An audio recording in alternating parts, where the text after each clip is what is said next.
نحمده ونصلي على رسوله الكريم اما بعد فقد قال الله تبارك وتعالى كما ورد في سورة مريم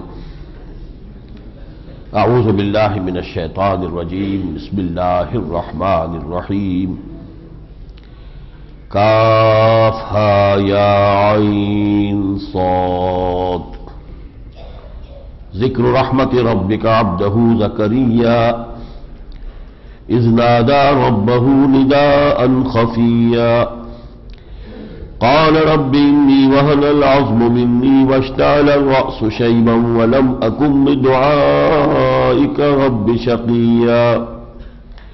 وإني خفت الموالي من ورائي وكانت امرأتي عاقرا فهب لي من لدنك وليا يرثني ويرث من آل يعقوب واجعله رب رضيا صدق الله العظيم رب اشرح لي صدري ويسر لي امري واحلل عقدة من لساني يفقهوا قولي۔ یہ سورہ مریم ہے اور اس کے پہلے دو رکوعوں میں جو کافی طویل بھی ہیں، تقریباً وہی مضامین آئے ہیں جو سورہ آل عمران میں آیات 22 سے 32 سے لے کر 64 تک آ چکے ہیں۔ یہاں بھی پہلے حضرت زکریا کا ذکر ہے، ان کے ہاں ولادت ہوئی حضرت یحییٰ علیہ السلام کی، اس کے باوجود کہ وہ خود بہت بوڑھے تھے اور ان کی بیوی ساری عمر بانجھ رہی تھی، گویا کہ وہ بھی کوئی عام معمول کے مطابق ولادت نہیں تھی۔ اس تمہید میں حضرت یحییٰ علیہ السلام کی ولادت کا ذکر کرنے کے بعد پھر اب اس کے بعد معاملہ آتا ہے کہ حضرت مریم سلام علیہا کے ہاں حضرت عیسیٰ کی ولادت ہوئی بن باپ کے، یعنی ایک قدم اور آگے ہے ذرا، جو خرق عادت معلوم ہو رہا ہے، عام عادی قانون جو ہے دنیا کا اس سے ذرا ہٹ کر معاملہ ہو رہا ہے، اللہ کی قدرت خصوصی سے ہوا ہے۔ لیکن اصل میں دلیل جو مضمر ہے وہ یہی ہے کہ اگر اس بڑھاپے میں اور ایک بانجھ عورت کے ہاں بیٹے کی ولادت جو ہے وہ اس کا مطلب یہ نہیں ہے کہ وہ بیٹا اللہ کا بیٹا بن گیا، اسی طرح اگر بن باپ کے حضرت عیسیٰ کی ولادت ہو گئی ہے تو اسے تم نے خام خواہ اللہ کا بیٹا قرار دے دیا ہے۔ یہ چونکہ ہم پہلے پڑھ چکے ہیں اور بس تھوڑا تھوڑا فرق اس میں ضرور ہے، ظاہر بات ہے قرآن مجید ہے، اس میں بالکل تکرار محض جسے ہم کہتے ہیں وہ تو نہیں ہے، لیکن یہ کہ وقت کی کمی کی وجہ سے میں ان دونوں رکوعوں کو چھوڑ رہا ہوں، اور مجھے امید ہے کہ آپ لوگ جب سنیں گے تو انشاءاللہ اس کا مفہوم آپ کے ذہن پر وارد ہوتا جائے گا۔ اب اس کے بعد اس میں خاص طور پر ذکر حضرت ابراہیم علیہ السلام کا آ رہا، اور یہ نوٹ کر لیجئے کہ اب یہ تین صورتیں جو آ رہی ہیں پھر ایک گروپ کی شکل میں ہے، سب گروپ، سورہ مریم، سورہ طٰہٰ اور سورہ انبیاء۔ ان میں سورہ مریم اور سورہ انبیاء جو ہیں یہ وہ قصص النبیین جو ہے اس کا انداز ہے، انبیاء کرام کے حالات کا تذکرہ۔ وہ انباء الرسل والی بات نہیں ہے کہ رسول آیا، اس نے دعوت دی کہ مجھے مانو، مجھ پر ایمان لاؤ ورنہ عذاب آئے گا، قوم نے انکار کیا، قوم ہلاک کر دی گئی، وہ نہیں، بلکہ ان کے اپنے جو اعلیٰ کردار ہیں، ان کی اپنی شخصیات ہیں، ان کے اخلاق ہیں، ان کے معاملات، تو حضرت یحییٰ، حضرت زکریا، حضرت عیسیٰ اور حضرت مریم، ان کا تذکرہ اب حضرت ابراہیم کا تذکرہ ہے۔ وَاذْكُرْ فِي الْكِتَابِ ابراہیم،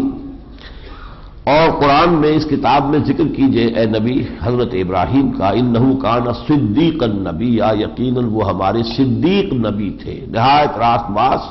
سلیم الفطرت انسان جو بعد میں نبوت سے بھی سرفراز کر دیے گئے۔ اس قال نے ابھی ہے یا ابت، اور یہ مثال ہے اصل میں پورے قرآن میں کہ اگر آپ اپنے سے کسی بڑے کو دعوت دے رہے ہو، کسی بزرگ کو، اب اس دور میں ہو رہا ہے بہت سے نوجوان ہیں جنہیں اللہ تعالیٰ نے دین کی طرف شغف عطا کر دیا ہے، والدین اس طرح کے نہیں تھے، وہ کسی اور دور کی یادگار ہیں، اب انہیں اپنے والدین کو بھی دعوت دینے کی ضرورت پیش آتی ہے، تو وہ انداز کیا ہونا چاہیے، اس کے لیے یہ گویا کہ ایک بہت عمدہ مثال ہے۔ اس قال نے ابھی ہے جبکہ کہا انہوں نے اپنے والد سے، یا ابت، ابا جان، لم تعبد ما لا يسمع ولا يبصر ولا يغني عنك شيئا، کیوں آپ پوجتے ہیں اور پرستش کرتے ہیں ان چیزوں کی جو نہ سنتے ہیں نہ دیکھتے ہیں، یہ بت کیا کرتے ہیں اور نہ ہی آپ سے کوئی شے دور کر سکتے، کوئی تکلیف دور نہیں کر سکتے۔ یا ابت انی قد جاءنی من العلم ما لم یاتک، ابا جان میرے پاس ایک علم آیا ہے، علم وحی جو آپ کے پاس نہیں آیا، بس میری پیروی کیجئے، اہدک صراطا سویا، میں آپ کو رہنمائی آپ کی کروں گا سیدھے راستے کی طرف۔ بظاہر تو ہم کہیں گے کہ الٹی گنگا بہ رہی ہے کہ بیٹا کہہ رہا ہے باپ سے کہ میری پیروی کیجئے، لیکن دلیل انہوں نے پہلے دے دی ہے، وحی کا علم میرے پاس آیا ہے، آپ کے پاس نہیں آیا تھا، تجرباتی علم آپ کے پاس زیادہ ہوگا لیکن وحی کا علم میرے پاس آیا۔ یا ابت لا تعبد الشیطان، ابا جان شیطان کی بندگی نہ کیجئے، ان الشیطان کان للرحمن عصیا، یقینا شیطان جو ہے وہ رحمان کا نافرمان ہے۔ یا ابت انی اخاف ان یمسک عذاب من الرحمن فتکون للشیطان ولیا، ابا جان مجھے بڑا شدید اندیشہ ہے، خوف ہے اس بات کا کہ آپ کو رحمان کی طرف سے کوئی عذاب آپ پکڑے اور پھر آپ شیطان کے ساتھیوں ہی میں سے بن کر رہ جائیں۔ لیکن باپ کا جواب کیا تھا؟ قال راغب انت عن آلہتی یا ابراہیم، کہا اس نے کہ کیا تم میرے ان معبودوں سے سرکشی کر رہے ہو اور ان سے انحراف کر رہے ہو اے ابراہیم؟ لئن لم تنتہی، اگر تم باز نہ آئے لارجمنک، میں تمہیں رجم کر دوں گا، پتھراؤ کر کے مار دوں گا، واہجرنی ملیا، اور دفع ہو جاؤ میری نگاہوں سے، ہٹ جاؤ، دور چلے جاؤ، کچھ دور کے لیے تو میری نگاہوں سے ہٹ جاؤ۔ قال سلام علیک، لیکن ان کا دیکھیے انداز پھر کیا ہے، انہوں نے کہا سلام علیک، سلامتی ہو آپ پر، ساستغفر لک ربی، میں اپنے رب سے آپ کے لیے استغفار کروں گا، معافی چاہوں گا، انہ کان بی حفیہ، یقیناً میرا رب جو ہے مجھ پر بہت مہربان ہے۔ وَأَعْتَزِلُكُمْ، اب دیکھیے کہ موقف مضبوط ہے لیکن انداز نرمی کا ہے، انداز جو ہے مؤدبانہ ہے، لیکن جو اپنی بات ہے اس پر ڈٹے ہونے کا جہاں تک تعلق ہے اس میں کوئی لچک نہیں، کوئی کمزوری نہیں۔ وَأَعْتَزِلُكُمْ، میں آپ سے بھی علیحدہ ہوتا ہوں، وَمَا تَدْعُونَ مِن دُونِ اللَّهِ، اور جن کو بھی آپ پکار رہے ہیں اللہ کے سوا، وَأَدْعُو رَبِّي، اور میں تو پکاروں گا صرف اپنے رب کو، عَسَىٰ اللَّهَ أَكُونَ بِدُعَاءِ رَبِّي شَقِيًّا، اور مجھے امید ہے کہ میں اپنے رب کو پکار کر محروم نہیں رہوں گا، بد نصیب نہیں رہوں گا۔ فلما اعتزلهم، جب انہوں نے لا تعلق اختیار کر لی ان سے، وما یعبدون من دون اللہ، اور ان سب سے بھی کہ جن کو وہ پوج رہے تھے اللہ کو چھوڑ کر، وہبنا لہ اسحاق و یعقوب، تو ہم نے اسے عطا فرمایا اسحاق جیسا بیٹا، یعقوب جیسا پوتا، وکلا جعلنا نبیا، اور ان سب کو ہم نے نبوت سے سرفراز فرمایا، ووہبنا لہم من رحمتنا، اور ہم نے ان کو اپنی خاص رحمت جو ہے وہ عطا فرما دی، وجعلنا لہم لسان صدق علیا، اور ان کے لیے ہم نے رکھا بہت اونچا تذکرہ، اعلیٰ شہرت جو ہے پوری دنیا کے اندر ان کا تذکرہ جو ہے وہ اچھے شہرت کے ساتھ موجود ہے۔ اب اس کے بعد وہ گلدستہ جو آ رہا ہے اس کے کچھ نام تو میں آپ کو پڑھ کر سنا دوں گا، ایک آیت کا ترجمہ نہیں کروں گا، وہ آیت سجدہ ہے۔ بس کن فی کتاب موسیٰ، اس کتاب موسیٰ کا بھی تذکرہ کیجئے، انہ کان مخلصا وکان رسولا نبیا، یقیناً وہ ہمارے چنے ہوئے تھے، چنا ہوا بندہ تھا اور وہ رسول نبی تھے۔ اب صدیق نبی اور رسول نبی میں کیا فرق ہے، ایک بڑا گہرا علمی مسئلہ ہے، اس میں میرا مقالہ تو ایک موجود ہے لیکن یہ کہ یہاں اس کا میں بیان نہیں کر سکتا۔ وَنَادَيْنَاهُ مِن جَانِبِ الطُّورِ الْأَيْمَنِ، اور اسے ہم نے پکارا تھا پہاڑ کی داہنی جانب سے، وَقَرَّبْنَاهُ نَجِيًّا، اور اسے ہم نے اپنے قریب بلایا تھا اس سے سرگوشی کرنے کے لیے، وَوَهَبْنَا لَهُ مِن رَحْمَتِنَا أَخَاهُ هَارُونَ نَبِيًّا، اور اسے ہم نے خاص اپنی رحمت سے اس کو ہم نے عطا کر دیا تھا اس کا بھائی ہارون، اس کو بھی نبی بنا کر۔ انہوں نے کہا تھا وَاجْعَلْ لِي وَزِيرًا مِّنْ أَهْلِي هَارُونَ أَخِي، یہ سورہ طٰہٰ کے اندر آ جائے گا جب ہم پڑھیں گے، تو اللہ تعالیٰ نے ان کی دعا قبول کر لی کہ ٹھیک ہے، ان کو بھی نبوت سے سرفراز کیا اور تمہارا ساتھی بنا دیا۔ وَاذْكُرْ فِي الْكِتَابِ اسماعیل، اور ذرا اس کتاب میں اسماعیل کا تذکرہ کرو، اِنَّهُ كَانَ صَادِقَ الْوَعْدِ وَكَانَ رَسُولًا نَبِيًّا، وہ وعدے کا بڑا سچا تھا اور رسول نبی تھا، اور وعدے کا سچا اس حد تک کہ جب انہوں نے کہا تھا ابا جان جو آپ کو حکم ہو رہا ہے مجھے ذبح کرنے کا، فَافْعَلْ مَا تُؤْمَرُ سَتَجِدُنِي إِن شاء اللَّهُ صَابِرًا، آپ ان شاء اللہ مجھے صابر پائیں گے، انہوں نے وعدہ پورا کیا۔ وَكَانَ يَأْمُرُ أَهْلَهُ بِالصَّلَاةِ وَالزَّكَاةِ وَكَانَ عِندَ رَبِّهِ مَرْضِيًّا، اور وہ اپنے گھر والوں کو حکم دیتے رہتے تھے نماز کا اور زکوٰۃ کا، اور وہ یقیناً اپنے رب کے نزدیک بہت ہی پسندیدہ انسان تھا۔ وَاذْكُرْ فِي الْكِتَابِ إِدْرِيسَ إِنَّهُ كَانَ صِدِّيقًا نَبِيًّا، اور ذکر کیجئے ادریس کا، وہ بھی صدیق نبی تھے۔ وَرَفَعْنَاهُ مَكَانًا عَلِيًّا، اور ہم نے ان کو بہت اونچا رتبہ عطا فرمایا یا بہت بلند مقام عطا فرمایا۔ یہ اصل میں حضرت ادریس جو ہے حضرت آدم اور حضرت نوح علیہ السلام کے درمیان کے دور کے ایک نبی ہیں۔ اولئک الذین انعم اللہ علیہم من النبیین من ذریۃ آدم وممن حملنا مع نوح، اب یہ ہے وہ آیت، تو آیت سجدہ ہے، یہ ہے وہ لوگ ان نبیوں میں سے کہ جن پر ہم نے انعام فرمایا، جو ذریت آدم میں سے بھی ہے اور جن کو ہم نے اٹھایا تھا نوح کے ساتھ ان کی کشتی میں، اور یہ ذریت ابراہیم اور اسرائیل یعنی حضرت یعقوب کی اولاد میں، وَمِمَّنْ هَدَيْنَا وَاجْتَبَيْنَا، اور جن کو بھی ہم نے ہدایت دی اور جن کو ہم نے پسند کر لیا، جب ان کے سامنے رحمان کی آیات پڑھی جاتی تھیں تو وہ گر پڑتے تھے سجدے میں روتے ہوئے، ان پر رقت طاری ہو جاتی تھی۔ فخلف من بعدہم خلف، یہ ہے ہمارے لیے قابل غور بات، پھر ان کے بعد ان کی اولاد میں ایسے ناخلف لوگ اٹھے، اضاعوا الصلاۃ، نماز تو انہوں نے ضائع کر دی، واتبعوا الشہوات، خواہش نفس کی پیروی کی، فسوف یلقون غیا، تو عن قریب دیکھ لیں گے اپنی اس گمراہی کے انجام کو۔ الا من تاب وآمن وعمل صالحا، البتہ یہ کہ دروازہ کھلا رکھا جا رہا ہے، جو بھی ان میں سے توبہ کرے، رجوع کرے، ایمان لائے، نیک عمل کرے، فاولئک یدخلون الجنۃ ولا یظلمون شیئا، تو وہ جنت میں داخل ہوں گے اور ان پر کچھ ظلم نہیں ہوگا۔ اسی سلسلے میں ایک آیت بہت اہم آ رہی ہے، اور وہ ہے حضور صلی اللہ علیہ وسلم کا جو شوق تھا کہ وہی جلد جلد آئے۔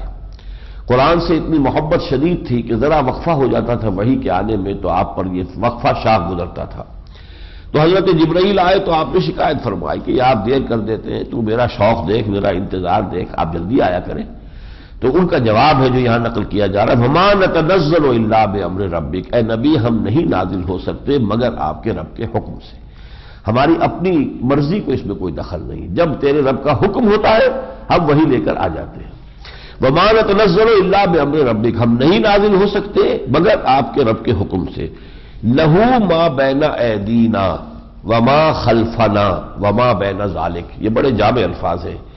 اسی کا اختیار ہے ان چیزوں میں بھی جو ہمارے سامنے ہیں، انہی کا اختیار ہے ان چیزوں میں بھی جو ہمارے پیچھے ہیں، اور اسی کا اختیار ہے ان چیزوں میں بھی جو ان دونوں کے مابین ہے۔ ان دونوں کے مابین کون ہے؟ میرے سامنے، میرے پیچھے، درمیان میں کون ہے؟ میں خود۔ یعنی ہمارا پورا وجود جو ہے در حقیقت حکم خداوندی کے تابع ہے، ہماری کوئی حرکت نہیں ہو سکتی امر رب کے بغیر۔ تو فرشتے کو ایمان بالملائکہ کا یہ پہلو بہت نمایاں ہے جو ذہن میں رہنا چاہیے۔ برگزیدہ ہستیاں ہیں، نورانی ہستیاں ہیں، بڑا اونچا مقام ہے، مقربین بارگاہ بھی ہیں، ان میں ملائے اعلیٰ جو ہے وہ تو محفل ہی وہ ہے کہ جس میں اللہ تعالیٰ کا جو ہے کچھ سلسلہ گفتگو کا چلتا رہتا ہے۔ ملائے اعلیٰ میں آپ اللہ تعالیٰ تذکرہ فرماتا ہے اپنے ارادوں کا، اپنے آئندہ کی جو بھی پلاننگز ہیں، لیکن ان میں سے کسی کو کوئی اختیار حاصل نہیں ہے، اور کسی کو پکارنے اور کسی سے دعا کرنے کی ہمیں اجازت نہیں ہے۔ لَهُ مَا بَيْنَ أَيْدِينَا وَمَا خَلْفَنَا وَمَا بَيْنَ ذَلِكَ وَمَا كَانَ رَبُّكَ نَسِيًّا، اور اے نبی آپ کا رب بھولنے والا نہیں ہے۔ یعنی یہ وقفہ جو پڑتا ہے کسی نسیان کی وجہ سے نہیں، کسی بھول کی وجہ سے نہیں ہے، بلکہ یہ در حقیقت حکمت خداوندی کی بنا پر ہے۔ اب اس میں جو اور مضامین آ رہے ہیں جو مکی صورتوں میں جس طریقے سے کہ مشرکین کے ساتھ رد و قضا ہے وہ بھی انشاءاللہ آپ سنیں گے تو انشاءاللہ ان کا ترجمہ آپ کے ذہن میں آتا چلا جائے گا۔ اس میں البتہ یہ آیت پھر نوٹ کیجئے کہ روکا جا رہا ہے عجلت سے، وَلَا تَعْجَلْ عَلَيْهِمْ إِنَّمَا نَعُدُّ لَهُمْ عَدًّا، اے نبی ان کے بارے میں جلدی نہ کیجئے۔ یعنی یہ بھی ایک طبع بشری کا تقاضا تھا کہ اللہ تعالیٰ کب تک ان کی رسی دراز کرے گا، یہ ظلم توڑ رہے ہیں اہل ایمان پر، کیسے کیسے ستا رہے ہیں صحابہ کرام کو، اللہ تعالیٰ کیوں نہیں ان کی اب جو ہے ان کی جو آخری حد لے آتا اور ان کی جو ہے وہ مہلت ختم کر دیتا۔ تو فرمایا فلا تعجل علیہ، ابھی اس پر آپ جلدی نہ کیجیے، یہ ہماری حکمت کے اندر ہے، ہماری مشیت کے تابع ہے، ہم جانتے ہیں کیا بہتری ہے۔ ولا تعجل علیہم انما نعد لهم عدا، ہم سب چیز گن گن کر رکھ رہے ہیں، ان کے سارے اعمال کی گنتی کر رہے ہیں، بھرپور سزا انہیں ہم دے دیں گے، لیکن یہ کہ وہ وقت کب آئے گا وہ ہمارے اپنا۔ اسی میں پھر جو خاص طور پر تذکرہ ہوا ہے کہ جو یہ عیسائیوں کا عقیدہ ہے، چونکہ سورہ مریم میں سب سے بڑی بحث جو آئی ہے وہ تو حضرت مسیح سے متعلق ہے، اور یہی وہ آیات تھی کہ جو حضرت جعفر طیار رضی اللہ تعالیٰ عنہ نے نجاشی کے دربار میں پڑھ کر سنائی تھی، کہ جس کے نتیجے میں نجاشی جو ہے وہ ایمان لے آیا اور اس نے مانا کہ واقعتاً مسیح کی حقیقت یہی ہے جو ان آیات میں بیان ہوئی، باقی تو کہانیاں ہیں جو ایجاد کر دی گئی ہیں۔ وہ چونکہ ایک بہت ہی نیک دل انسان تھا، بہت بڑا عالم بھی تھا، اور پھر وہاں جو مسلمان گئے تھے بطور مہاجر، پھر ان کو اس نے عزت کی، ان کو پورا امن فراہم کیا۔ تو وہاں یہ آیات کیونکہ بہت اہم ہے، اب اس میں ہی یہ آیت میں آ رہی ہے کہ اللہ تعالیٰ کا کتنا غضب بھڑکتا ہے کہ اس کے لیے بیٹا بیٹی کی بات کی جائے، وہ اس کی شان بہت بلند و اعلیٰ اور عرفہ ہے اس سے۔ فرمایا وَقَالُوا اتَّخَذَ الرَّحْمَنُ وَلَدًا، اور یہ کہتے ہیں رحمان نے کسی کو بیٹا بنایا۔ لَقَدْ جِئْتُمْ شَيْئًا إِدًّا، دیکھو تم بہت بھاری گستاخی کا ارتکاب کر رہے ہو۔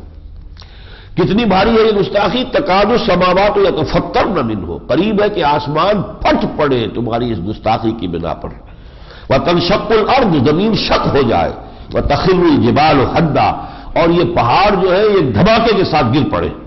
ان دعوا للرحمن ولدا، کہ انہوں نے رحمان کے لیے بیٹا تجویز کیا ہے، وما ينبغي للرحمن ان يتخذ ولدا، رحمان کے شایان شان یہ نہیں ہے کہ وہ کسی کو بیٹا بنائے۔ یہ بات سمجھ لیجیے شایان شان کیوں نہیں ہے؟ بیٹے کی ضرورت اسے ہوتی ہے جو خود فانی ہو۔ ہمیں کیوں طلب ہوتی ہے؟ ہم ختم ہو جائیں گے، ہمارا نام رہے، ہمارا نام لیوا رہے، ہمارا وجود کا ایک تسلسل، معنوی تسلسل ہی ہے نا، بیٹا جو ہے نسل چل رہی ہے، وہ ان کے لیے ہے کہ جو خود معدوم ہو جانے والے ہیں، جن پر موت آ جانے والی۔ اللہ جو ہے، اللہ لا الہ الا هو الحی القیوم، وہ تو زندہ ہے، جاوید ہستی ہے، ہمیشہ ہمیش کی حیات کاملہ اس کی ہے، تو اس کے شایان شان ہی نہیں ہے کہ کوئی بیٹا بیٹی جو ہے اس کے لیے ہو۔ تو ینبغی کے لفظ کے حوالے سے اس بات کو سمجھیے، وما ینبغی للرحمن ان یتخذ ولدا ان کل من فی السماوات والارض الا آتی الرحمن عبدا، نہیں ہے کوئی بھی شے آسمان اور زمین میں مگر وہ سب کے سب رحمان کی خدمت میں حاضر ہو جائیں گے بندے بن کر، وہ چاہے اولیاء اللہ ہو، چاہے وہ شیخ عبد القادر جیلانی ہو، چاہے وہ کوئی بھی علی حجویری ہو رحمت اللہ علیہم، یہ سب آئیں گے بندوں کی حیثیت سے، عیسیٰ ہو، موسیٰ ہو، محمد ہو صلی اللہ علیہ وسلم، سب جو آئیں گے بندوں کی حیثیت سے آئیں گے، کوئی نہیں ہے کہ جو سرکشی کرتا ہوا اس کے دربار میں حاضر ہو۔ لقد احصاهم وعدهم عدا، اللہ نے ان کو خوب گنا ہوا ہے، تعداد رکھی ہوئی ہے اپنے ہاں، ان کی پوری جو ہے وہ لسٹ موجود ہے۔ وَكُلُّهُمْ آتِيهِ يَوْمَ الْقِيَامَةِ فَرْدًا، یہ آیت بہت اہم ہے، اور یہ سب کے سب آئیں گے قیامت کے دن اللہ کے حضور میں تو انفرادی حیثیت میں۔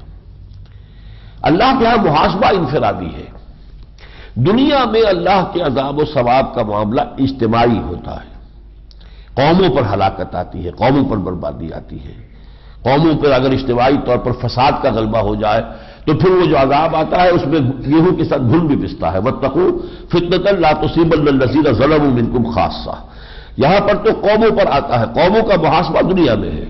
لیکن ایک ایک فرد کا محاسبہ جو ہے وہ آخرت میں، آخرت کا محاسبہ انفرادی ہے، کوئی نہ آپ کے ساتھ ہوگا آپ کی سفارش کرنے والا، نہ کوئی مدد دینے والا، نہ کوئی کسی اعتبار سے آپ کی طرف سے کوئی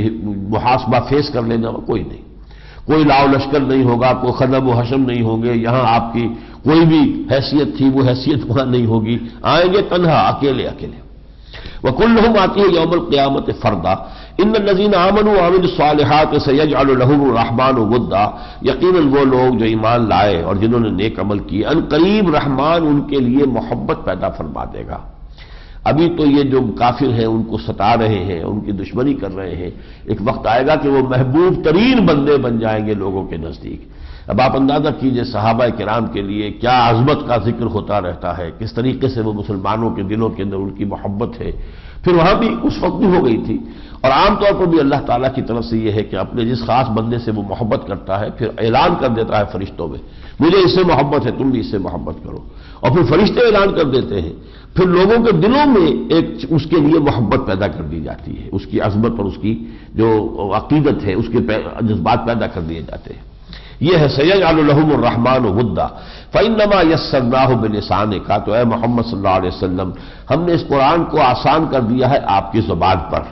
لتبشر بہ المتقین، تاکہ اس کے ذریعے سے آپ بشارت دیں متقیوں کو، وتنذر بہ قوما لدا، اور خبردار کریں اس کے ذریعے سے جھگڑالو لوگوں کو جو اڑے ہوئے ہیں، مجادلے کر رہے ہیں، مباحثے کر رہے ہیں، نہیں مان کے دے رہے، انہیں آپ خبردار کر دیں، وارن کر دیں، لیکن اس قرآن کے ذریعے، اور جو لوگ سیدھے راستے پر آ رہے ہیں انہیں آپ بشارت دیں لیکن اس قرآن کے ذریعے۔ یہ وہی مضمون ہے جو سورہ انعام میں بہت میں نے آپ کو نوٹ کرایا تھا،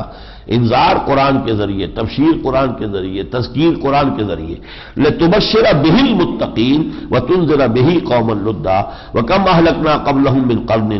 اور کتنی ہی نسلوں اور قوموں کو ہم نے ان سے پہلے ہلاک کیا، هل تحس منہم من احد، کیا ان میں سے کسی کی کوئی آہٹ تمہیں آتی ہے، کوئی پتہ چلتا ہے کہ کوئی چل رہا ہو ان میں سے، او تسمع لہم رکزا، کیا ان کی کوئی بھنک تمہارے کانوں میں ان کی آوازوں کی پہنچتی ہے؟ معدوم ہو گئے، نسیم منسیہ ہو گئے، اب ان کا ذکر ہی نہیں ہے، قوم عاد کہاں ہوتی تھی کہاں گئی پتہ ہی نہیں، قوم سمود کا تو پھر بھی پتا تو ہے کہ یہ کھنڈر ہے، یہ ان کے محل ہے، یہ انہوں نے چٹانیں تراش کر کے مکان بنائے تھے، لیکن خود کہاں ہے؟ نام و نشان مٹ گیا۔ اس کے بعد یہ سورہ طٰہٰ ہے۔ بسم اللہ الرحمن الرحیم، طٰہٰ ما انزلنا علیک القرآن لتشقى الا تذکرۃ لمن یخشی، صدق اللہ العظیم۔ یہ میں نے آپ کو بتایا تھا سورہ یوسف جب ہم پڑھ رہے تھے کہ سورہ یوسف پورے قرآن میں منفرد ہے اس اعتبار سے کہ پوری سورت 12 رکوعوں کی ایک ہی نبی کے حالات پر مشتمل ہے، کوئی اور سورت ایسی قرآن میں نہیں۔ ہاں اس کے کچھ قریب پہنچتی ہے تو یہ سورہ طٰہٰ ہے کہ اس میں 8 رکوع ہے، جن میں سے 5 رکوع حضرت موسیٰ علیہ السلام کے حالات پر مشتمل ہے۔ گویا کہ انباء الرسل میں سے ایک اہم جو ہے اللہ کے رسول حضرت موسیٰ علیہ السلام، اور یہ نوٹ کر لیجئے قرآن مجید کی 6500 آیات میں سے 550 آیات جو ہیں وہ قرآن مجید میں حضرت موسیٰ کے حالات پر ہے۔ 1/13 آف دی ہول آف قرآن حضرت موسیٰ کے حالات پر ہے۔ طٰہٰ ما انزلنا علیک القرآن لتشقى، یہ قرآن ہم نے آپ پر اس لیے نازل نہیں کیا کہ آپ مشقت میں پڑیں یا آپ ناکام ہو، یہ شقاوت دونوں معنی دیتی ہے اپنے اندر۔ الا تذکرۃ لمن یخشی، یہ تو یاد دہانی ہے ان کے لیے کہ جو اللہ کا کوئی خوف دل میں رکھتے ہوں۔ تنزیلا ممن خلق الارض والسماوات العلی، اس کا اتارا جانا ہے اس ہستی کی طرف سے جس نے زمین کو بھی پیدا کیا اور 7 جو آسمان ہے اونچے ان کو بھی بنایا۔ الرحمن، وہ رحمان ہے، علی العرش استویٰ، جو عرش پر یعنی تخت حکومت پر متمکن ہوا۔ لہ ما فی السماوات وما فی الارض وما بینہما وما تحت الثری، اسی کا ہے جو کچھ کے آسمانوں میں ہے اور اسی کا ہے جو کچھ کے زمین میں ہے اور اسی کا ہے جو کچھ کے ان دونوں کے مابین ہے اور اسی کا ہے جو کچھ کے پاتال میں ہے، زمین کے بھی تحت الثری، پاتال میں۔ وَإِن تَجْهَرْ بِالْقَوْلِ فَإِنَّهُ يَعْلَمُ السِّرَّ وَأَخْفَى، اگر چاہے تم کوئی آواز بلند کرو تو وہ تو جانتا ہے جو کہ چھپا ہوا ہے اور جو انتہائی مخفی ہے اسے بھی جانتا ہے۔ تو تمہارا جو ہے بلند آواز سے اسے پکارنے کا کوئی فائدہ نہیں ہے، تم اپنے دل کے اندر بھی پکار سکتے ہو۔ سورہ اعراف میں یہ بات کئی مرتبہ آئی ہے۔ اللہ لا الہ الا ہو، وہ اللہ ہے جس کے سوا کوئی الہ نہیں، لہ الاسماء الحسنی، تمام اچھے اسماء اسی کے ہیں۔ اب یہ واقعہ آ رہا ہے کہ جو حضرت موسیٰ علیہ السلام کو جہاں رسالت سے سرفراز فرمایا گیا، مدین سے جب واپس آ رہے تھے اپنے اہل کو لے کر، اور راستے میں کوہ طور پڑتا ہے تو وہاں سردی کی شدید رات کے اندر ایک تو راستہ بھٹک گئے، راستہ نہیں پتہ چل رہا تھا، اور سردی سے شدید جو ہے وہ دقت تھی، تو دور کہیں آگ نظر آئی۔ اس آگ کی طرف پھر انہوں نے کہا اپنے جو اہل خانہ تھے کہ آپ لوگ اب یہاں ٹھہرے، میں جاتا ہوں آگ سے، یا کوئی وہاں سے آگ لے آتا ہوں، چنگاری لے آتا ہوں تاکہ یہاں پہ کوئی تاپ ہو اسے، یا یہ کہ شاید کوئی راستے کا بھی مجھے سراغ وہاں مل جائے۔ وہاں گئے ہیں تو وہاں وہ جو ہے اللہ تعالیٰ نے آپ کو نبوت سے تو پہلے ہی سرفراز تھے، اب رسالت پر فائز کر دیا۔ اس کا قصہ چونکہ یہی آیا ہے پہلی مرتبہ، وہ میں آپ کو پورا پڑھ کر سنا رہا ہوں۔ وَهَلْ أَتَاكَ حَدِيثُ موسیٰ، اور کیا تمہیں پہنچ چکی ہے موسیٰ کی بات، موسیٰ کی خبر؟ اِذْ رَأَىٰ نَارًا، جبکہ انہوں نے دیکھا تھا آگ کو، فَقَالَ لِأَهْلِهِ، تو انہوں نے کہا اپنے اہل خانہ سے، انکثوا، ذرا ٹھہرو، انی آنست نارا، میں نے آگ دیکھی ہے، آگ نظر آئی ہے مجھے، لعلی آتیکم منہا بقبس، یہ بھی ہو سکتا ہے کہ میں وہاں سے کوئی چنگارا لے آؤں تمہارے پاس، او اجد علی النار ہدی، یا یہ کہ آگ پر پہنچ کر مجھے کوئی ہدایت مل جائے، کوئی راستے کی جو ہے رہنمائی مل جائے۔ فلما اتاہا، جب وہ موسیٰ پہنچے اس آگ کے پاس، نودی یا موسیٰ، اب کہا گیا، ندا کی گئی، پکارا گیا، اے موسیٰ انی انا ربک فاخلع نعلیک، یہ آگ نہیں ہے جسے دیکھ کر تم آئے ہو، یہ تو میں ہوں تمہارا رب، انی انا ربک فاخلع نعلیک، تو اپنی جوتیاں اتار دو، انک بالوادی المقدس طویٰ، تم پاک وادی میں ہو اس وقت، طویٰ میں، وَأَنَا اخْتَرْتُكَ فَاسْتَمِعْ لِمَا يُوحَىٰ، اور میں نے تمہیں چن لیا ہے، اختیار کر لیا ہے، پسند کر لیا ہے۔ اب ذرا توجہ سے سنو، تو وحی کی جا رہی ہے تمہیں، اِنَّنِي أَنَا اللَّهُ لَا إِلَٰهَ إِلَّا أَنَا فَاعْبُدْنِي۔ یہ علامہ اقبال نے اپنے لیکچرز میں جو 2 ایگوز قرار دی ہیں، ایک ایگو انفائنائٹ ایگو، انا الہ محدود، انا مطلق، اور ایک ہے چھوٹی سی انا ہمارے اندر بھی ہے، تو انا صغیر، انا کبیر۔ یہ آیت قرآن مجید کی اس انا کبیر کا جو جلال ہے اس کو نمایاں کرنے میں سب سے اہم ہے۔ اننی انا اللہ لا الہ الا انا فاعبدنی واقم الصلاۃ لذکری،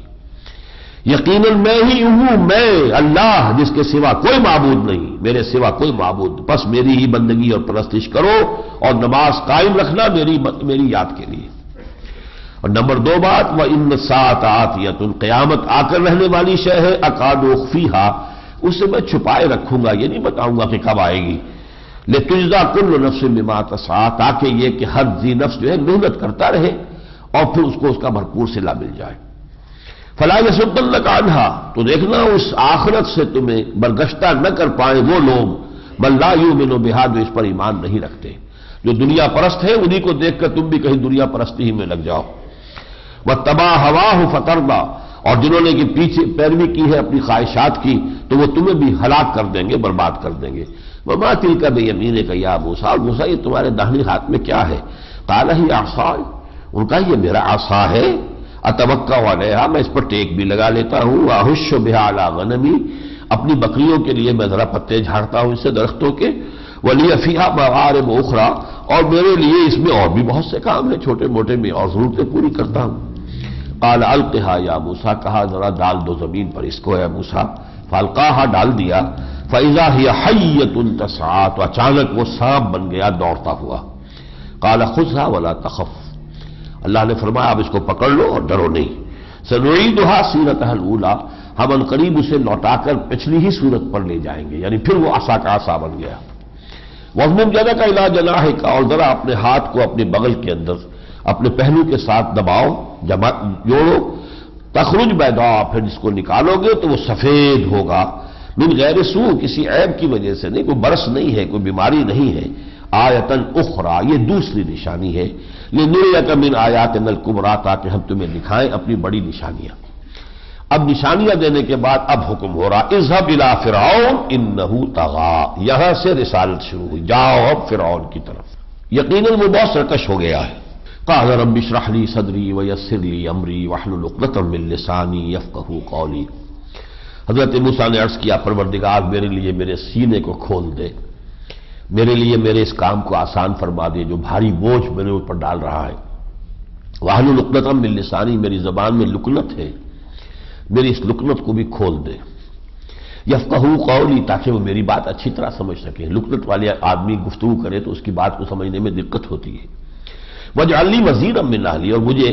ایک میرا مددگار بنا دے، وزر کہتے ہیں بوجھ کو، بوجھ اٹھانے والا، میرا ساتھی ہو جو میرا اس کے اندر ہاتھ بٹائے، میرے اپنے گھر میں سے ہو، ہارون اخی، میرے بھائی ہارون کو میرا وزیر بنا دے، اشدد بہ اذری، اس کے ذریعے میری کمر کو مضبوط کر دے، مجھے تقویت حاصل ہوگی جب میرا بھائی بھی میرے ساتھ ہوگا، واشرکہ فی امری، اور اسے شریک کر دیجئے میرے اس معاملے میں، کہ نسبحک کثیرا، تاکہ ہم تیری تسبیح بھی کریں تو خوب کریں مل کر، ونذکرک کثیرا، تیرا ذکر بھی کریں تو مل کر زیادہ کریں، انک کنت بنا بصیرا، یقیناً تو ہمیں ہمارے حالات کو دیکھ رہا ہے۔ قال قد اوتیت سؤلک یا موسیٰ، فرمایا اللہ نے ٹھیک ہے تمہاری درخواست گرانٹڈ، اوتیت سؤلک یا موسیٰ، تم نے جو پوچھا مانگا وہ دے دیا گیا۔ وَلَقَدْ مَنَنَّا عَلَيْكَ مَرَّةً أُخْرَىٰ، اور ہم نے تو اس سے پہلے بھی ایک مرتبہ تم پر بہت بڑا احسان کیا تھا، اِذْ أَوْحَيْنَا إِلَىٰ أُمِّكَ مَا يُوحَىٰ، جبکہ ہم نے تمہاری ماں کو وحی کی تھی جو تمہیں اب ہم وحی کر رہے ہیں، تو اب تمہیں بتا رہے ہیں کہ ہم نے تمہاری ماں کو کیا وحی کی تھی اس وقت۔ أَنِ اقْذِفِيهِ،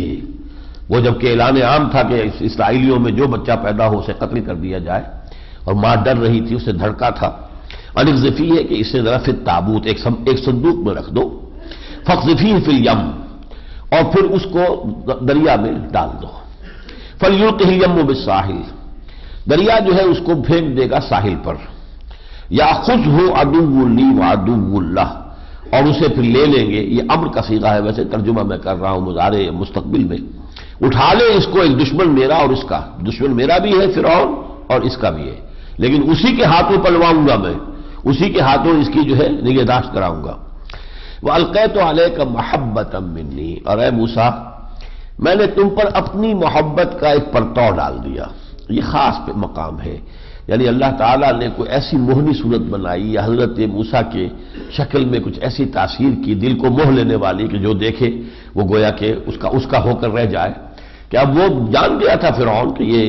ہو سکتا ہے یہ وہی بچہ ہو اور یہ اسرائیلی کوئی بچہ ہے، لیکن یہ کہ وہ دل کے ہاتھوں ہر ایک جو ہے بے بس ہو جاتا ہے، وہ اتنی محبت کا ایک مرتبہ اللہ نے ڈالا ان پر.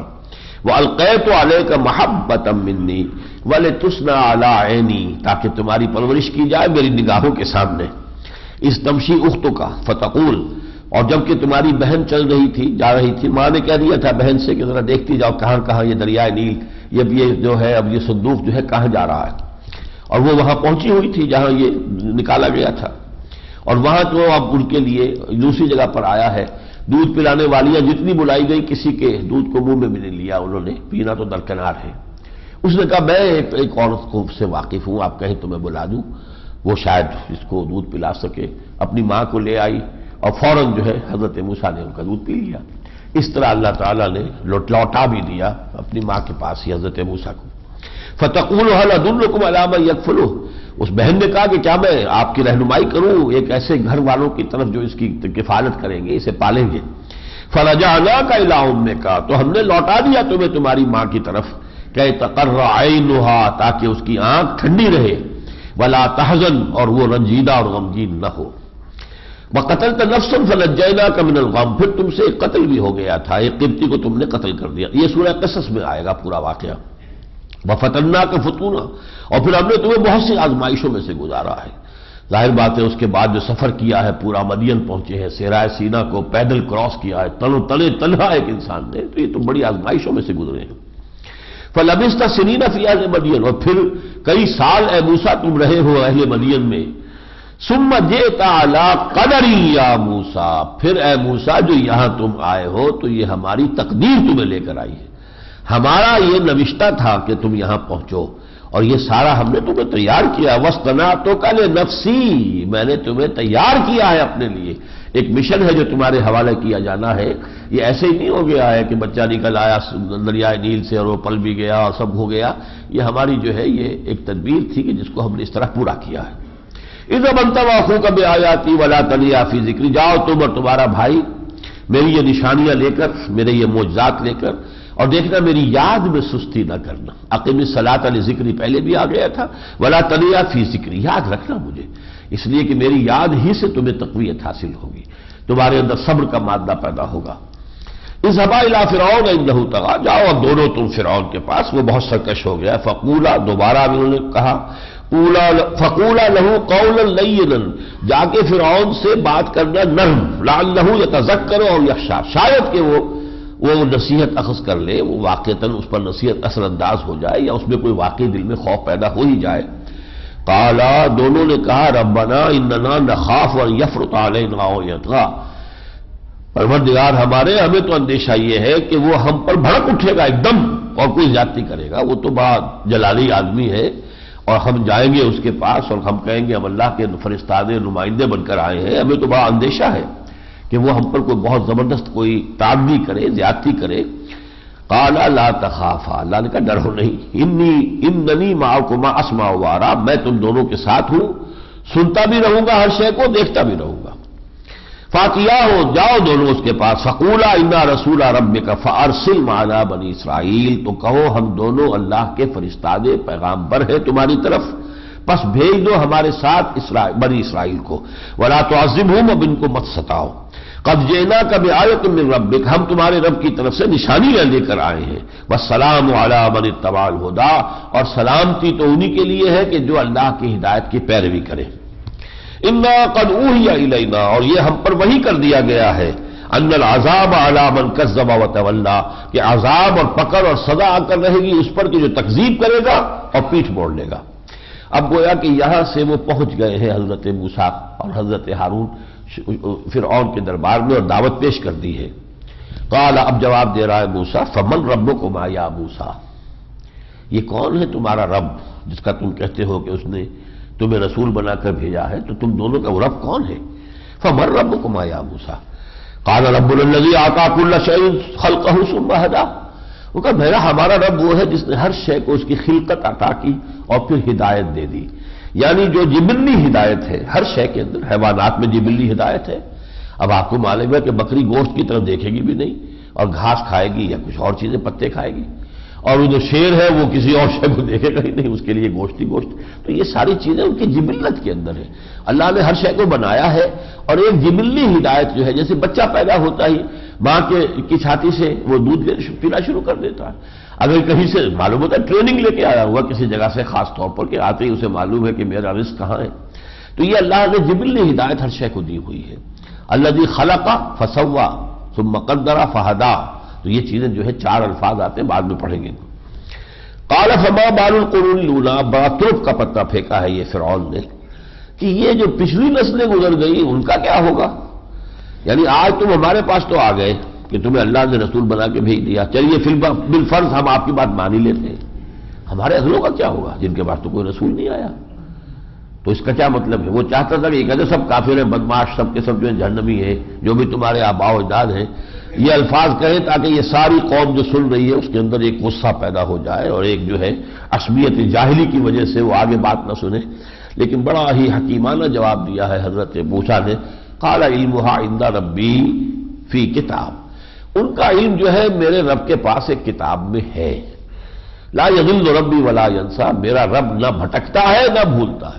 مجھ سے کوئی سروکار نہیں ہے اس کا، میں نہیں جانتا، جو بھی پچھلوں کے ساتھ ہونا ہے وہ اللہ جانتا ہے، اس کے پاس ان کا علم موجود ہے، باقی یہ ہے کہ میں اس پر مکلف نہیں ہوں کہ اس کا جواب دوں کہ ان کا کیا ہوگا۔ الذی جعل لکم الارض مہدا، لیکن پھر اپنی بات کو جاری رکھتے ہوئے وہی اللہ ہے ہمارا رب جس نے تمہارے لیے زمین کو بنا دیا ہے بچھونے اور بستر کے مانند، وسلک لکم فیہا سبلا، اور اس میں تمہارے لیے راستے بنا دیے ہیں، وانزل من السماء ماء، اور اس نے آسمان سے پانی برسایا ہے، فاخرجنا به ازواجا من نبات شتى، اور پھر اس نے طرح طرح کے مختلف جو ہیں وہ جوڑوں کی شکل کے اندر میوے وغیرہ اور نباتات پیدا کر دیے، کلوا ورعوا انعامکم، اور کہہ دیا ہے کہ کھاؤ خود بھی اور چراؤ اپنے چوپایوں کو بھی، ان فی ذلک لآیات لأولی النہی، یقیناً اس میں نشانیاں ہیں ان لوگوں کے لیے کہ جو عقل والے ہوں، منہا خلقناکم وفیہا نعیدکم ومنہا نخرجکم تارۃ اخری، اور یہی زمین ہے کہ جس سے ہم نے تمہیں بنایا، اور یہی ہے کہ جس میں تمہیں لوٹا دیں گے، اور یہی ہے کہ جس میں سے پھر تمہیں ایک مرتبہ نکال لیں گے۔ لقد اریناہ آیاتنا کلھا فکذب وابا، ہم نے اس فرعون کو اپنی ساری آیات دکھا دی لیکن اس نے انکار کیا، ان سب کا تکذیب کی اور انکار کیا۔ اس کے بعد پھر اس سورہ مبارکہ میں بھی وہی جادوگروں کا جو معاملہ ہوا، پھر مقابلہ ہوا، اور جادوگر جو ہے پھر جب انہیں محسوس ہو گیا کہ یہ تو جادو نہیں ہے، موسیٰ کے پاس جو کچھ ہے، اور وہ ایمان لے آئے، اور اس پر پھر غضبناک ہوا وہ کہ یہ تم میری اجازت کے بغیر کیسے ایمان لے آئے ہو، یہ ساری چیزیں ہم پڑھ چکے ہیں، اور اس کے بعد جو ہے وہ ہم آگے چل رہے ہیں۔ جب حضرت موسیٰ علیہ السلام کو بلایا گیا تھا کوہ طور پر 40 دن کے لیے یا 30 دن کے لیے، یہ ہم پڑھ چکے ہیں سورہ اعراف میں، وہاں ذکر نہیں تھا، یہاں اس کا ایک خاص معاملہ ذکر ہو رہا ہے کہ حضرت موسیٰ علیہ السلام وقت معین سے پہلے پہنچ گئے، شوق، وہاں جواب طلبی ہو گئی، وما اعجلک عن قومک یا موسیٰ، اے موسیٰ تم اپنی قوم کو پہلے چھوڑ کر پہلے کیسے آ گئے، کس چیز نے تمہیں آمادہ کیا؟ قال هم اولائی علی اثری، اب دعا لجاجت کے ساتھ جواب ہے، پروردگار بس وہ بھی پیچھے پیچھے ہیں میرے، وعجلت الیک رب لترضی، میں تو جلدی کر کے آیا پروردگار کہ تو راضی ہو جائے، تو میرا شوق دیکھ، میرا اشتیاق دیکھ۔ یہ ساری چیزیں جو آ رہی ہیں پچھلی صورت میں بھی جو تھیں کہ جلدی نہیں ہونی چاہیے خیر کے کام میں بھی، حضور اگر وحی کے لیے جلدی مچا رہے تھے تو روک دیا گیا کہ نہیں، یہ جو ہے وما نتنزل الا بامر ربک، اور ہم نازل ہوتے ہیں وہی لے کر تو اللہ کے حکم سے آتے ہیں، اور آپ کا رب کوئی بھولتا نہیں ہے، آپ یہ نہ سمجھیے کہ کوئی نسیان کی وجہ سے دیر ہو جاتی ہے یا کوئی کسل ہے خدا نہ خواستہ اللہ کو کہ بھیجنے میں سستی ہو جاتی ہے، نہیں، ایسی بات نہیں ہے، اس کی حکمت میں ہے۔ تو اسی طریقے سے پھر فرمایا تھا کہ ان کے بارے میں بھی جلدی مت کیجیے کہ ان پر عذاب آ جانا چاہیے، ان کی رسی جو ہے مزید دراز نہیں ہونی چاہیے، یہ بھی ہماری حکمت ہے، ہم جتنی چاہیں گے مہلت دیں گے۔ یا پھر وہی خیر میں بھی اجلت پسندی جو ہے یہ مضر شے ہے، ہر شے کو سہج پکے سو میٹھا ہو،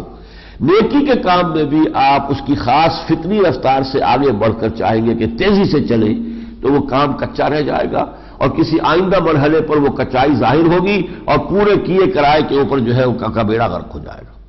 تو اجلت پسندی جو ہے در حقیقت یہ ایک بہت بڑی، اسی لیے بالکل ابتدا میں بھی حضور کو روک دیا گیا تھا، اے نبی ولا تحرک به لسانک لتعجل به، ان علینا جمعہ و قرآنہ فاذا قرأناہ فاتبع قرآنہ، اس قرآن کو جلدی جلدی مت یاد کیجئے کہ جلدی سے قرآن جو آپ حاصل کر لیں، یہ اپنا ہمارا وعدہ ہے، آپ کے سینے میں اسے محفوظ کر دیں گے، باقی جہاں تک اس کا نازل ہونا ہے یہ ہماری حکمت کے تحت ہے۔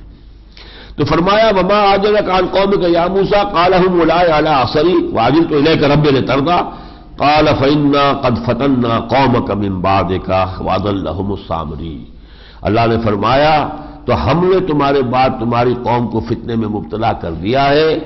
اور انہیں گمراہ کر دیا ہے سامری نے، وہ جو بچڑا بنایا تھا وہ سارا ہم سورہ اعراف کے اندر واقعہ پڑھ آئے ہیں، اسی کو یہاں پر پھر دہرایا گیا ہے۔ یہ جو ہے ساری چیزیں انشاءاللہ تعالیٰ چونکہ سورہ بنی اسرائیل میں بھی آ چکی، سورہ بقرہ میں بھی، سورہ اعراف میں بھی، یہاں بھی آئی ہے، لیکن یہ کہ ان کے اوپر اب ہم جو ہے تیزی سے گزر رہے ہیں، انشاءاللہ آپ جب پڑھیں گے سنیں گے تو وہ آپ کو یہ چیزیں مستحضر ہو جائیں گی۔ لیکن اس جلدی کے معاملے میں پھر ایک آیت آئی ہے اس میں چھٹے رکوع کے آخر میں وَلَا تَعْجَلْ بِالْقُرْآنِ مِنْ قَبْلِ أَنْ يُقْضَىٰ إِلَيْكَ وَحْيُهُ، اے نبی اس قرآن کے ضمن میں بھی جلدی نہ کیجئے اس سے قبل کہ اس کی وحی جو ہے کامل ہو آپ پر، وَقُلْ رَبِّ زِدْنِي عِلْمًا، البتہ آپ کے اندر جو بھی کچھ ایک شوق ہے، اشتیاق ہے، تو آپ اللہ سے یہ کہتے رہیے، دعا کرتے رہیے رب زدنی علما، پروردگار میرے علم میں اور اضافہ فرما، پروردگار میرے علم میں اور اضافہ فرما، یہ دعا تو آپ کرتے رہے، لیکن یہ ہے کہ اس میں جلد بازی سے قرآن مجید کے بارے میں بھی، یا یہ کہ جو ہماری حکمت میں جو بھی تاخیر ہے مختلف چیزوں کے لیے ابھی ان کے بارے میں جلدی، ان تمام اس عجلت پسندی سے اپنے آپ کو بچائیے۔ اس کے بعد اس میں حضرت آدم اور ابلیس کا جو قصہ ہے وہ بھی آیا ہے۔ اب میں آخر میں آ رہا ہوں وَلَوْلَا كَلِمَةٌ سَبَقَتْ مِنْ رَبِّكَ لَكَانَ لِزَامًا وَأَجَلٌ مُّسَمًّى، اے نبی اگر اس سے پہلے ایک وقت معین طے نہ ہو چکا ہوتا اور آپ کے رب کی طرف سے اس کا فیصلہ ہو نہ چکا ہوتا تو یہ قرآن ان کے لیے یقیناً مڈبھیڑ بھی ہو چکی ہوتی اور یہ ان کے لیے آخری فیصلہ ہو چکا ہوتا اب تک، لیکن اللہ تعالیٰ نے اس کے لیے وقت معین کیا ہوا ہے، وہ فیصلہ اسی وقت آئے گا، لہذا فاصبر علی ما یقولون، بس اے نبی صبر کیجئے اس پر کہ جو یہ کہہ رہے ہیں۔ یہ جو مکی صورتوں کے اختتام پر جیسے میں نے سورہ حجر میں توجہ دلائی تھی، وہاں 15 آیات جو ہے خاص حضور کے ساتھ 1 to 1 ایک بات کے اوپر جیسے ہوتا ہے گفتگو ایک نجی سطح پر، ذاتی سطح پر، تو بہت سی مکی صورتوں کے اختتام پر یہ معاملہ ہوتا ہے۔ وَاصْبِرْ عَلَىٰ مَا يَقُولُونَ، اور جو کچھ یہ کہہ رہے ہیں نبی اس پر صبر کیجئے۔ وَسَبِّحْ بِحَمْدِ رَبِّكَ قَبْلَ طُلُوعِ الشَّمْسِ وَقَبْلَ غُرُوبِهَا، اور اپنے پروردگار کی حمد کے ساتھ تسبیح کرتے رہیے سورج کے طلوع ہونے سے قبل بھی اور سورج کے غروب ہونے سے قبل بھی۔ یہ گویا کہ 2 نمازیں اب خاص ہو گئی، سورج کے طلوع ہونے سے قبل فجر، سورج کے غروب ہونے سے قبل عصر۔ اور اسی اعتبار سے میں یہ سمجھتا ہوں کہ احناف کا جو موقف ہے عصر کے بارے میں کہ وہ ذرا تاخیر سے پڑھتے ہیں، اہل حدیث حضرات ہمارے جو ہیں وہ بہت جلدی پڑھتے ہیں عصر کو، لیکن قبل غروبہا یا قبل، یہ اس سے یعنی یہ جو نماز ہے در حقیقت یوں سمجھیے کہ جیسے طلوع شمس سے قبل ہے فجر، اتنا ہی فصل جو ہے غروب شمس سے پہلے جو ہے وہ عصر کا ہے۔ یہ وقت جو ہے اس کا موضوع تر ہے ان الفاظ قرآنی کی روح سے۔ وَمِنْ آنَاءِ اللَّيْلِ فَسَبِّحْ، اور رات کے اوقات میں بھی تسبیح کیا کیجئے۔ اب رات میں مغرب کی نماز بھی ہے، عشاء کی نماز بھی ہے، اور یہ کہ اللہ اگر ہمت دے اور توفیق دے تو پھر تہجد کی رات بھی ہے، نماز بھی ہے۔ وَأَطْرَافَ النَّهَارِ، اور دن کے دونوں طرف، اب دن کے دونوں طرف ظہر بھی ہے، یہ جو ہے نماز وہ دن کے ڈھلنے پر ہے، اور دن کے سورج کے نصف النہار سے پہلے جو ہے وہ ایک نماز چاشت کی نماز ہے جسے فرض نہیں کیا گیا ہے، لیکن وہ تقریباً اتنے ہی فاصلے سے نصف النہار کے سے پہلے ہے جتنا کہ نصف النہار کے بعد ظہر ہے۔ تو اصل میں یوں سمجھیے کہ نمازیں 8 ہیں، 4 رات کی 4 دن کی، جن میں سے 5 کو فرض قرار دیا گیا، 3 کو نفل کر دیا گیا۔ جو یہ 4 ہے دن کی، اس میں اشراق سورج کے طلوع ہونے کے بعد جبکہ روشنی پھیل جائے، اشراق ہے، پھر چاشت ہے، پھر ظہر ہے، پھر عصر ہے، یہ 4 ہو گئی دن کے میں۔ رات میں مغرب ہے،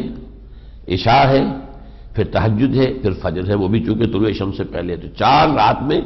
اور 4 دن میں، اور تقریباً ایک پہر کا وقفہ ان میں ہے، ایک پہر۔ 8 پہر مشہور ہے، 8 پہرا روزہ رکھا ہے، جس نے سحری نہیں کھائی تو 8 پہر کا روزہ ہو جاتا ہے اس کا، تو 3 گھنٹے 24 گھنٹے جو 8 پہر ہے، ایک نماز کو اس میں رکھا گیا ہے۔ البتہ یہ حکمت خداوندی ہے، 5 نمازوں کو فرض کیا گیا اور فجر سے لے کر ظہر تک کے وقفے کو خالی چھوڑ دیا گیا معاش کی جد و جہد کے لیے، کہ اس میں جن کے لیے بھاگ دوڑ ہے وہ اس میں پوری محنت کر سکیں اپنے معاش کے لیے، اور 3 نمازیں جو ہے اس میں سے جو ہے وہ نفل کر دی گئی۔ تو فرمایا وَسَبِّحْ بِحَمْدِ رَبِّكَ قَبْلَ طُلُوعِ الشَّمْسِ وَقَبْلَ غُرُوبِهَا وَمِنْ آنَاءِ اللَّيْلِ فَسَبِّحْ وَأَطْرَافَ النَّهَارِ لَعَلَّكَ تَرْضَىٰ، تاکہ تو راضی ہو جائے۔ اللہ راضی ہو جائے نہیں، ترضا، اے محمد آپ راضی ہو جائیں۔ یعنی ظاہر بات ہے کہ یہ راضی ہونا جو ہے یہ 2 طرفہ ہے، رضی اللہ عنہم ورضوا عنہ، جو جن سے اللہ راضی ہو جاتا ہے انہی سے در حقیقت پھر بندے بھی راضی ہوتے ہیں۔ وَلَا تَمُدَّنَّ کا یہ مضمون جو آ چکا ہے سورہ ہجر میں آج پھر آیا ہے۔ اب آپ کی نگاہیں نہ بڑھیں، وَلَا تَمُدَّنَّ نہ بڑھائیں آپ اپنی نگاہوں کو إِلَىٰ مَا مَتَّعْنَا بِهِ أَزْوَاجًا مِّنْهُمْ، اس ساز و سامان دنیاوی کی طرف کہ جو ہم نے ان میں سے کچھ لوگوں کو عطا کر دیا ہے، ان کی دولت، ان کی جائیداد، ان کی جو بھی چمک دمک دنیا کی ہم نے ان کو دی ہے، آپ کی نگاہیں ادھر نہ اٹھیں۔ زہرۃ الحیات الدنیا، یہ تو در حقیقت حیات دنیاوی کی چمک دمک ہے، اس کے سوا کچھ بھی نہیں۔ یہ ایک چمک ہے، جیسا کہ سورہ کہف میں ہم بار بار پڑھتے ہوئے آئے، زینت الحیات الدنیا، زینت الحیات الدنیا، زینت الحیات الدنیا، یہاں زہرہ کا ہے چمک، یہ جو رونق ہے چمک ہے دنیا کی زندگی کی، لنفتنہم فیہ، اور یہ اس لیے ہے کہ ہم ان کو فتنے میں ڈالیں، ہم ان کا امتحان لیں، انہیں آزمائیں، ان کو ابتلاء اور آزمائش سے دوچار کریں۔ وَرِزْقُ رَبِّكَ خَيْرٌ وَأَبْقَىٰ، جو رزق آپ کو آپ کے رب نے دیا ہے وہ بہت بہتر بھی ہے، باقی رہنے والا بھی۔ یہ رزق کون سا ہے؟ یہ رزق جو ہے سورہ وہ ہجر کی طرف چلیے، وَلَقَدْ آتَيْنَاكَ سَبْعًا مِّنَ الْمَثَانِي وَالْقُرْآنِ الْعَظِيمِ، ہم نے آپ کو 7 آیتیں عطا کی ہیں جو بار بار دہرائی جانے والی ہے، پڑھی جانے والی سورہ فاتحہ، قرآن عظیم عطا کیا ہے۔ وہ ہے اصل دولت، وہ ہے کہ جس کی قدر و قیمت جو ہے آپ کو اتنی مستحضر رہنی چاہیے کہ اس کے سامنے دنیا کی ہر شے حقیر نظر آئے، ہیچ نظر آئے، کوئی حیثیت اس کی نظر نہ آئے۔ وَلَا تَمُدَّنَّكَ عَيْنَيْكَ إِلَىٰ مَا مَتَّعْنَا بِهِ أَزْوَاجًا مِّنْهُمْ زَهْرَةَ الْحَيَاةِ الدُّنْيَا لِنَفْتِنَهُمْ فِيهِ وَرِزْقُ رَبِّكَ خَيْرٌ وَأَبْقَىٰ وَأَمُرْ أَهْلَكَ بِالصَّلَاةِ وَاصْطَبِرْ عَلَيْهَا، اور اپنے گھر والوں کو بھی حکم دیتے رہا کیجئے نماز کا، اور خود بھی اس پر پوری طریقے سے کاربند رہیے۔ دیکھیے نبی بھی بلند نہیں ہے، اس سے ہمارے بعض غلط قسم کے صوفیوں میں یہ ایک بہت بڑی گمراہی پھیلی ہوئی ہے کہ جو اللہ تک پہنچ گیا ہو، اللہ کے بہت اس کے لیے نماز کی ضرورت نہیں ہے۔ یہ صورتحال بہت بڑی گمراہی ہے۔ بہت سے پیر ہیں جو باقاعدہ لوگوں کو یعنی ان کی طرف سے چھٹی ہو جاتی ہے کہ ہم آپ کی طرف سے جو ہے وہ جواب دہی کریں گے، آپ پر نماز فرض نہیں ہے۔ یہی قریبی میں وارٹن اس علاقے میں موجود ہے ایسے پیر، لیکن یہاں یہ کہ نبی سے کہا جا رہا ہے وَأَمُرْ أَهْلَكَ بِالصَّلَاةِ وَاصْطَبِرْ عَلَيْهَا، اس کے اوپر خود آپ پوری طرح کاربند رہیں۔ لا نسألک رزقا، ہم آپ سے کوئی رزق کا سوال نہیں کر رہے، نحن نرزقک، ہم آپ کو رزق دینے والے ہیں، کوئی رزق جو ہے وہ کسی انسان سے اللہ نہیں مانگتا۔ والعاقبۃ للتقویٰ، اور یقیناً عاقبت کا جو گھر ہے، پچھلا گھر جو ہے آخرت کا، وہ تو تقویٰ پر ہے، وہ جن لوگوں کے اندر تقویٰ کی روش ہوگی وہی اس سے بہرہور ہوں گے۔ وَقَالُوا لَوْلَا تَأْتِينَا بِآیَةٍ مِّن رَبِّهِ، یہ وہی مضمون جو بہت مرتبہ آیا ہے، اور وہ کہتے ہیں کیوں نہیں یہ لے کر آئے، یَأْتِينَا بِآیَةٍ مِّن رَبِّهِ، اپنے رب کے پاس سے کوئی آیت کیوں نہیں لے کر آئے، کوئی نشانی، کوئی بہت بڑا معجزہ۔ أَوَلَمْ تَأْتِهِمْ بَيِّنَةُ مَا فِي الصُّحُفِ الْأُولَىٰ، کیا ان کے پاس وہ بینہ نہیں آ چکی ہیں جو پچھلے صحیفوں میں تھی؟ یعنی تمام جو ہم نے کتابیں نازل کی تھیں، تورات اور انجیل اور زبور، اور اس سے پہلے صحف ابراہیم، ان سب کا جو اصل لب لباب اور خلاصہ ہے وہ اس پر قرآن میں ہم نے نازل کر دیا۔ اب اس سے بڑا کون سا معجزہ ان کو چاہیے؟ انہیں کوئی نشانی چاہیے تو اس سے بڑی کوئی نشانی نہیں۔ اس کو ہم نے کتنی مرتبہ چیلنج کر لیا ہے کہ اگر تم سمجھتے ہو کہ یہ محمد کا گھڑا ہوا کلام ہے خود، تو پھر لاؤ کوئی ایک صورت تم ایسی بنا لاؤ کہ تم بھی کہہ سکو کہ ہاں یہ قرآن جیسی ہے۔ تو پھر تو تمہیں کچھ شک کرنے کا جو ہے حق پہنچے گا، ورنہ نہیں، اور کوئی بھی اس چیلنج کا مقابلہ نہیں کر سکا۔ اولم تاتہم بینۃ ما فی الصحف الاولی ولو اللہ اہلکناہم بعذاب من قبلہ، اور اگر ہم نے ان کو ہلاک کر دیا ہوتا اس قرآن کے نازل کرنے سے پہلے ہی کوئی عذاب بھیج کر، لقالوا، تو یہ کہتے، یہ ان کا عذر ہوتا، ربنا لولا ارسلت الینا رسولا، پروردگار تو نے ہمارے پاس رسول کیوں نہیں بھیجا؟ یعنی یہ ہم پر جو اچانک عذاب آ گیا بغیر اس کے کہ ہمیں وارن کیا جاتا، ہمیں دعوت دی جاتی، جو ہم پڑھ چکے ہیں رسلا مبشرین و منذرین لئلا یکون للناس علی اللہ حجۃ بعد الرسل، تو وہ حجت بیان ہو رہی ہے۔ لولا ارسلت الینا رسولا، کیوں نہیں بھیجا ہماری جانب ایک رسول، فنتبع آیاتک، تو ہم تیری آیات کا اتباع کرتے، پیروی کرتے، من قبل ان نذل ونخزا، اس سے پہلے کہ ہم ذلیل ہوتے اور رسوا ہوتے، اس سے پہلے ہمیں موقع تو دیا جاتا، ہمیں تبلیغ تو کی جاتی، ہمیں وارن تو کیا جاتا۔ قل کل مترب، اب مطلب یہ کہ اب جب یہ قرآن آ گیا ہے تو کہتے کوئی اور معجزہ دو، اللہ کا رسول بھی آ گیا، قرآن بھی آ گیا، اب جس کو بھی حق کی کوئی طلب ہے وہ اس کے ذریعے سے حق کو حاصل کر سکتا ہے۔ قل کل متربص فتربصوا، کہہ دیجئے سب انتظار میں ہے تو کرو انتظار، فستعلمون من اصحاب الصراط السوی ومن اہتدی، تو ان قریب تم جان لوگے کہ کون ہے جو سیدھے راستے پر آ گئے اور کون ہے وہ کہ جو ہدایت یافتہ ہوئے، ہم یا تم۔ یہ حقیقت بہت جلد منکشف ہو جائے گی، زیادہ دیر کی بات نہیں ہے۔ بارک اللہ لی ولکم فی القرآن العظیم ونفعنی وإیاکم بالآیات والذکر الحکیم۔